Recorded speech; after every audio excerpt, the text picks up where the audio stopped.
Vibrant music teaching. Proven and practical Tips, strategies, and ideas for music teachers. You're listening to episode 80 of the Vibrant Music Teaching Podcast. I'm Nicola Canton, and in this episode we're unpacking a line many music teachers draw and whether it's justified.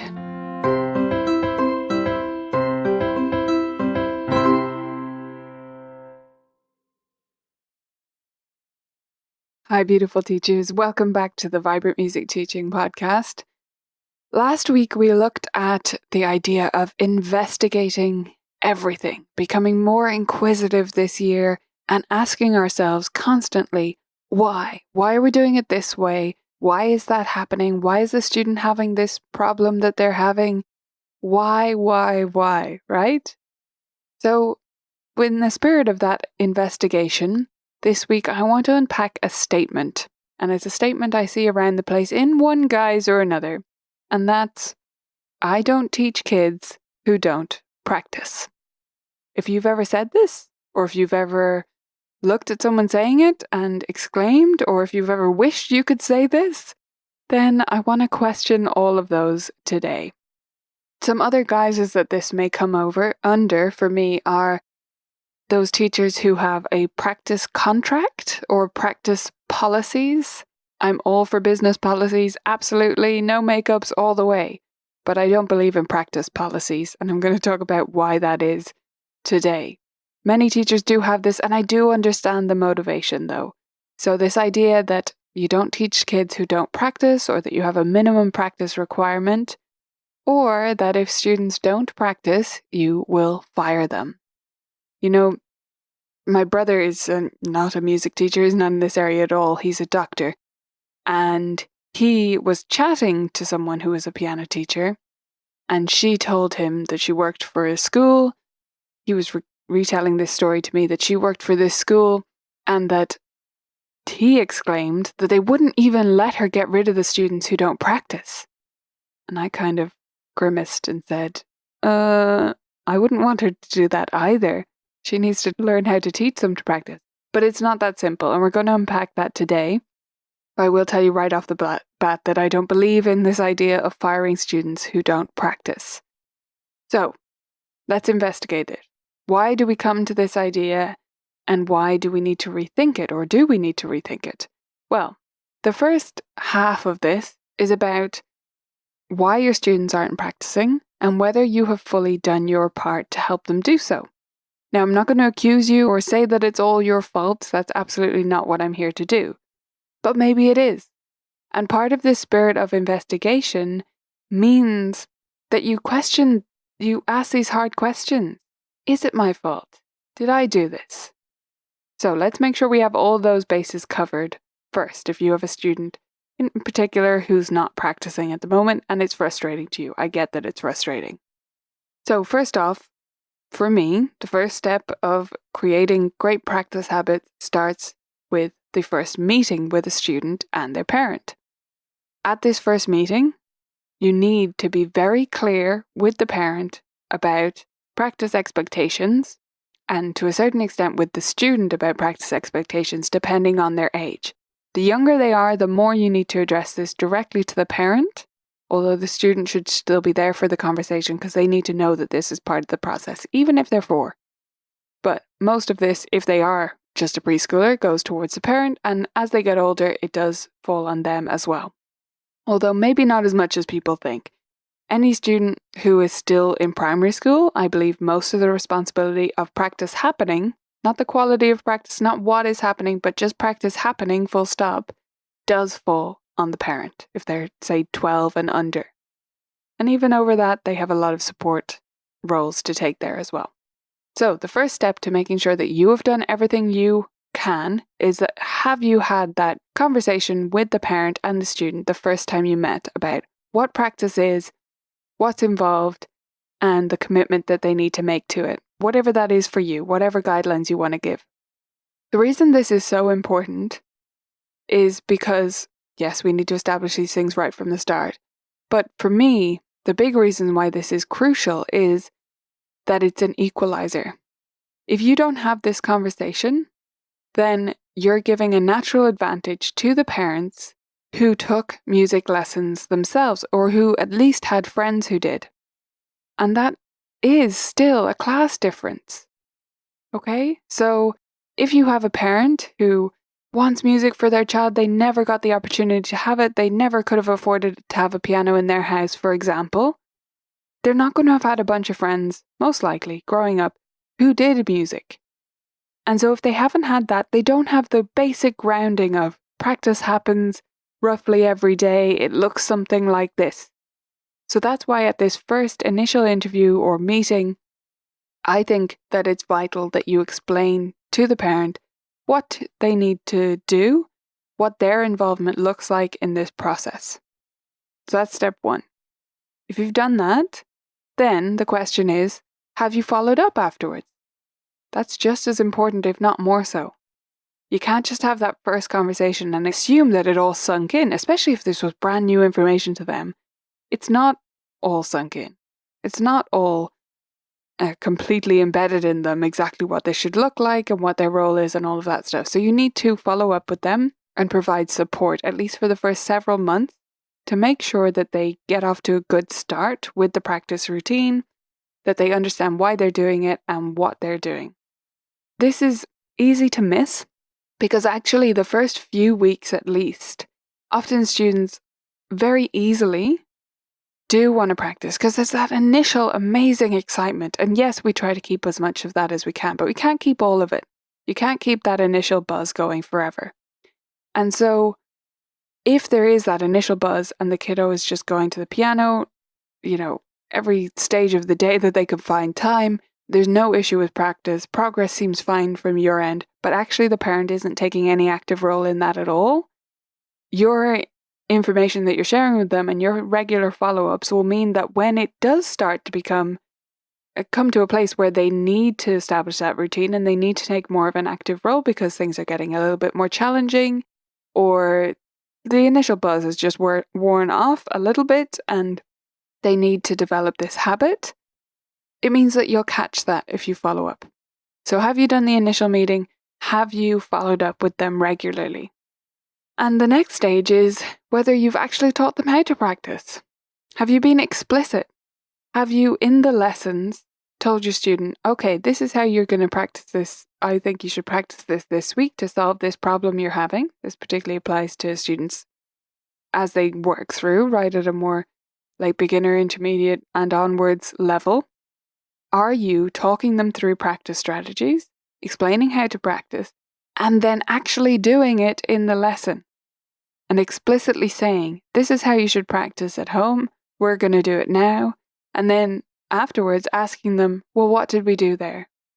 This won't magically cure a practice problem overnight, but if you keep this up, if you're good about coaching them through practice strategies, often it will improve their practice over time because they'll feel like they know what they're supposed to be doing and because they'll feel the satisfaction of making progress. You make more progress when you practice properly. And if they're going into the practice room and just aimlessly wandering around the place with their pieces, not really achieving anything, it doesn't feel that good because you don't get anywhere. So that's one more thing that you need to do with your students is to teach them how to practice. And then the other fourth sort of foundation of whether you've done your part, or at least you've done the basics of getting your students into a place where they could be practicing, is to provide appropriate pacing and motivating music. Now, those are huge topics. Obviously, I'm not going to go into the details of what they mean, but the basic idea is that you're providing an appropriate pace, meaning things aren't too easy or too hard. They're in between. Students have the tools they need to accomplish what they need to accomplish at home. Are they leaving lessons feeling like they can do it, is another way to say that. And the other half of that is, do they even want to play the music they're playing? If the music is dull to them, no matter what that means to them, then they're not going to be particularly motivated to practice it. Or at least they're not going to be intrinsically motivated. They might be motivated by, I don't know, whatever, your praise or stickers or chocolate. But that's not really what we want, is it? So we do need to have that basic of they enjoy the music that they are learning. It's motivating to them. They want to be able to play it well. So they want to put in the effort. At least on some level, they want to put in that effort in order to be able to practice, to be able to play that music well through practice. And they feel that they can do it. The pacing is appropriate. They have the skills and the tools they need in order to do that. So that's the first question, first big question. Have you done your part? Okay, why is the student not practicing? And is it you? Have you missed something? We all miss things. That's fine. Pick yourself up, fix the problem, and, resolve to do better next time, I guess. Or at least resolve to put systems in place that you think you'll catch more of these things. None of us can be perfect, but we have to ask the questions and be honest with ourselves. Now, the second big half of this question behind this statement of I don't teach students that don't practice or students not practicing is, why do they have to practice? Because if you have done everything to help the student to establish a routine and to practice well and to have the tools to do so and to be motivated by their music, if all those things are in place and the student still isn't practicing, then we have to turn around and ask ourselves, okay, they're not practicing. That is our reality right now. I've done everything I know how to do in order to help them practice, and maybe their parent just isn't that supportive, or they just don't have the time to help them, or there's some issue like, homework is taking them far too long from school, and they just literally cannot handle another thing. Okay, so here's the choice you have left, or they have left to them. They can either quit lessons and have no music at all, or they can stay in lessons and not practice. And you may say, yeah, but if they stay in lessons and they're not practicing, we won't get anywhere. I'm sorry, but that's not true. That's just us assuming that the progress we're used to is the only way to do it, and that the methods we go through and all of that stuff is the only way to do it. It's not. It might be the preferable way, but that's if the choice is between no practice and coming to lessons or practice and coming to lessons.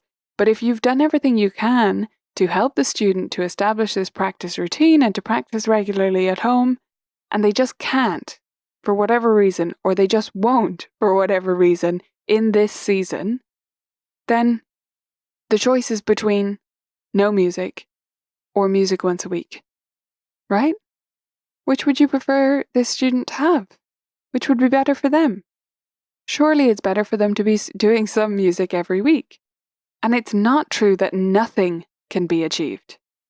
When we start talking to ourselves in this way and we start saying, oh yeah, but we don't get anywhere, it's usually our egos talking and our perception of what music lessons should look like and what progress should look like. And that's where we have to investigate again, and we have to say, okay, but why? Why do I feel that way?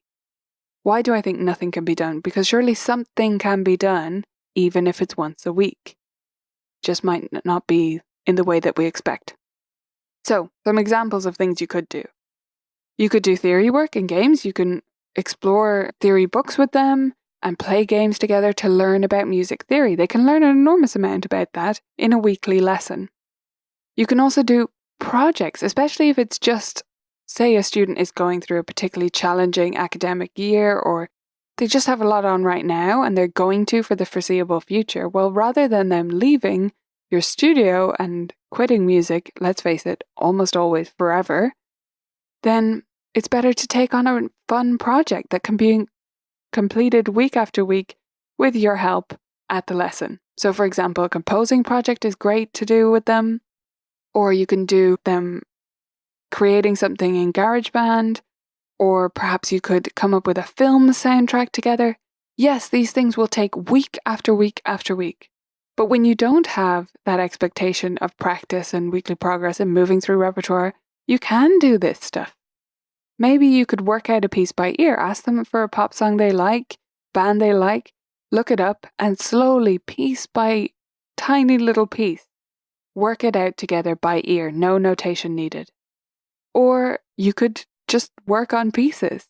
Or not just, but part of it could be that you do work on pieces, but you take tiny sections of those each week. They will eventually get to the full piece, and as long as you and they understand the progress that you're making and how you're working through it, it's fine. Slow progress with a piece or with theory knowledge or with reading or whatever, it doesn't have to be frustrating. Just yesterday, I read a great article. I'll link to it in the show notes at vibrantmusicteaching.com/80. This is episode 80. So this was on Seth Godin's blog. You may know it. It's one of the most popular blogs in the world. He writes these, most of the time, very short little articles full of wisdom. They're really fantastic to read. And I love his podcast too. So listen to that if you're looking for another podcast to subscribe to. But the article that I stumbled across on Seth's blog yesterday was called "Irritated is a Choice." It's very short, so I'll read the whole thing. It's a choice because you're on this path by choice. And it's a choice because the act of being irritated involves the story we tell ourselves. People are rarely irritated by gravity because gravity got here before us. If you're telling yourself a story that leads you to you being irritated, you're welcome to change the story. And I thought this just applies so well to this situation because I do get it. It can be irritating. And I used to get so annoyed by the situation of, week after week, student doesn't practice, we go through the same things, we're both bored, we're both annoyed, no one's getting anywhere. But you have to change the story. You can't keep going through that. And if you're not going to fire the student, and I really don't believe that you should, then you have to change the story behind it. You have to accept the progress that is happening and learn to see it as a different thing. Okay, it's not a traditional piano lesson format where the student practices 5 days a week and you move through repertoire at a certain pace and they make this much progress with reading and they learn to do X, Y, Z. No, it's not that, but it can be its own thing. It can be a weekly musical experience. And that's what I aim to do with actually the preschool program that I created, Mini Musicians. And we just released the second level of that inside Vibrant Music Teaching. Both levels are no practice curricula. So they're designed to work with a group of preschoolers who don't practice at home. They're not at that stage yet. We do start practice after they graduate from that program. But it applies to all ages and all levels of students too. You need to decide to accept the fact that there's no practice and design things in a way that makes sense for that, rather than constantly banging your head against a wall going, how do I make this kid practice? When you know that you've tried everything and they're just not. So I hope you'll consider reframing that if you are someone who's thought this way or just been frustrated by a lack of practice. I hope something from today's show struck a chord with you and will help you think differently about it. If your student and the parent understands the trade-off they're making by not implementing practice at home, then it is possible that the problem is with you and your view of what music lessons should look like. And if you go through this process, if you treat music lessons in this way, once you have tried your best to get the student to practice, then it's going to be a more positive experience. And if the music lessons are more positive every week, if they're enjoyable, if they're fun, if they're making progress more than they would have if you just repeated the same pieces as if they had practiced, then they will move forward. And they might just start practicing down the track. If you're going to be at Piano Pivot Live this week and you're listening to this before you come along, then I hope you'll come up to me and chat about practice or argue with me about anything that I've talked about here on the podcast. I'm happy to debate things and ask why with you. So it's this Thursday and Friday as this goes live, 23rd and 24th in Melbourne. I hope to see you there. And if you're a member, make sure you check out the new Mini Musicians 2 program. This is a follow-on from Mini Musicians 1 and it's designed for a group of preschoolers who do not practice. Enjoy it and I'll chat to you next week. If you want to access a fun, creative and gamified approach to preschool piano lessons with absolutely no practice requirement whatsoever, it's called Mini Musicians and you can get it at vibrantmusicteaching.com. Become a member today, and I'll see you on the inside.